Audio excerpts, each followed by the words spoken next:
He found me again. A 6-year-old girl with no shoes, bleeding feet, and terror in her eyes grabbed a biker's hand at a motorcycle rally and wouldn't let go. She was shaking so hard she could barely stand. Behind her, a man in a polo shirt was already walking toward them, smiling the kind of smile that makes your skin crawl. He called her sweetheart.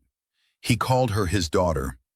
But the child was clinging to a stranger's fist with both hands, whispering, "Please don't let him take me, please. He's not my daddy. He killed my daddy." 23 Hells Angels turned around at once, and that man stopped smiling. My dream is to reach 1,000 subscribers, so please like and subscribe. Stay with me to the very end of this story and leave a comment telling me what city you're watching from. I want to see how far this story travels. Sledge Brennan heard the scream before he saw the child. It wasn't a loud scream. That's what made it worse. It was small, thin, the kind of sound a creature makes when it's been hunted so long it doesn't have enough air left to cry for help properly. He turned from the registration booth where he'd been checking in riders for the annual Thunder Road Rally, and that's when he saw her. A blur of dirty blonde hair and torn purple fabric cutting through the parked Harleys like a rabbit through a field of wolves.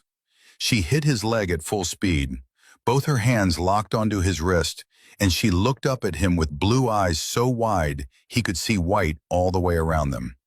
"He found me again." 4 words, whispered, and every single one of them hit Jack Sledge Brennan harder than any fist ever had in 51 years of living. "Hey, hey," Sledge said, dropping to one knee. "Who found you?" "The man who took me." Her fingers dug into his skin. She was trembling, not shivering, trembling, the way a body trembles when fear has soaked all the way down into the bones. "What's your name, sweetheart?" "Lily." "Okay, Lily, I'm Sledge. You're safe right now. You understand me? Right now, right here, you are safe." She shook her head fast. "No, I'm not. He always finds me. Every time I run, he finds me. He's here. He's here right now." Bull Crawford appeared at Sledge's shoulder like he'd materialized out of the exhaust fumes. 6'5", 260 pounds, shaved head, blonde goatee. Former Army Ranger. Bull didn't ask questions. He looked at the child. He looked at Sledge's face. And he turned around to face the crowd, planting himself like a human barricade. "How many?" Bull asked quietly. "One man, that's all she said." "That's enough." Within 60 seconds, word had passed through the Hells Angels chapter like electricity through a wire. No one shouted, no one made a scene. They just moved. 23 men and 1 woman formed a circle around a 51-year-old mechanic, kneeling in the gravel, holding the hands of a 6-year-old girl with no shoes on. Mama Jean Holloway pushed through the circle and knelt down. Sandy brown hair pulled back, reading glasses hanging from a chain around her neck, first aid kit already open. "Oh, honey," Mama Jean breathed when she saw Lily's feet. Bloody, gravel embedded in the skin. This child had been running on rough ground for a while. "Let me see those feet, baby. Can I touch them?" Lily looked at Sledge. "She's okay," Sledge said. "That's Mama Jean. She's going to help you." Lily released one hand from Sledge's wrist, only one, and extended her foot toward Mama Jean. As Jean gently lifted the small foot and began picking gravel from the cuts, her eyes traveled up the girl's arms.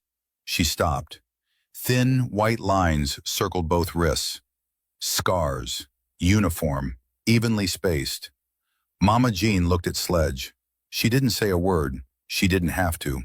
Sledge saw the scars too, and something shifted behind his eyes. Something cold and final, like a door locking shut. "Lily," he said, keeping his voice steady even though his hands wanted to shake. "When did you eat last?" "I don't remember. Maybe yesterday? Garrett doesn't stop for food when we drive." "Who's Garrett?" "The man who took me." "Took you from where?" "From my house, from my mommy and daddy. He says they didn't want me anymore, but that's a lie. My mommy loved me. She called me her Lilybug." Her voice cracked on the word, and the tears came. Not the hysterical tears of a tantrum, but the quiet, exhausted tears of a child who has cried so many times she barely has anything left. "I believe you," Sledge said. Lily looked up at him sharply, as if she'd been slapped. "You do?" "I do. Nobody ever believes me. He has papers. He shows people papers and they always believe him instead of me." Preacher Hayes moved into the circle.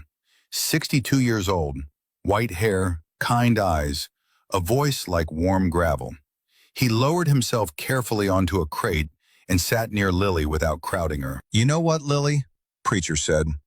"I've been alive a long time, and I've learned something important. Papers can lie, but eyes can't, and your eyes are telling the truth." Lily stared at Preacher for a long moment. Then she whispered, "Are you going to call the police?" "Would that be a good thing?" Sledge asked carefully. The fear that crossed her face answered before her mouth did. "No, please. The police always give me back to him. He shows them the papers and they believe him. Every time. Please don't call the police. Please." The circle of bikers tightened. Not on command, not by plan, just instinct. 24 people who lived on the margins of society, drawing closer around a child because they understood, in their guts, in their bones, what it felt like when the system failed you. "Nobody's calling anybody yet," Sledge said. "First, we're going to get you some food. Then we're going to figure this out, okay?" Lily nodded. Then she said something that broke Mama Jean completely.